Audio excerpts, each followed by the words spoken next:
فرزانه د موسیقۍ په چمن کې یو نوې ګل راټوکېدلی دی او په لږ وخت کې ډېر مقام حاصل کړی دی. نو کوم خوښوئ نو راځئ چې د فرزانې سره د دې د فن په هکله یو څو خبرې وکړو.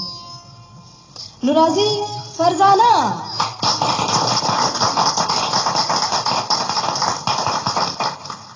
ښه فرزانې، دا راته ووایه چې دې فن سره ستا مینه څنګه پیدا شوه؟ بس جی داسې کیسټې ویسټې به مې اورېدې، ریډیو له به کېناستم، بس زما سره شک پیدا شوی. ښه ډېر ښه. ښه د څومره مودې نه دی د دې فن سره تعلق دی؟ د اورېدو نه د وینا؟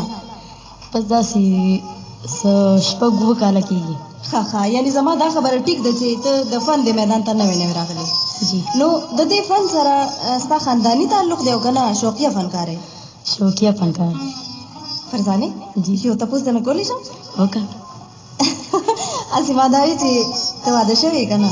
نه. ما دا تپوس ځکه وکړو چې د واده طرف ته دې څه خیال شته او که نه؟ بس اراده خو مې نشته. نور خبره به په نصیب پرېږدو. ښه نو زه تا ته یو شعر ویم. شعر څه داسې دی چې وایي جدایي مه راولې خدایه، جدایي مه راولې خدایه، ما جدایي لیدلې نه ده مړه به شمه. نو زما په خیال چې ته به زموږ اورېدونکو ته ضرور څه ویل غواړې. بالکل.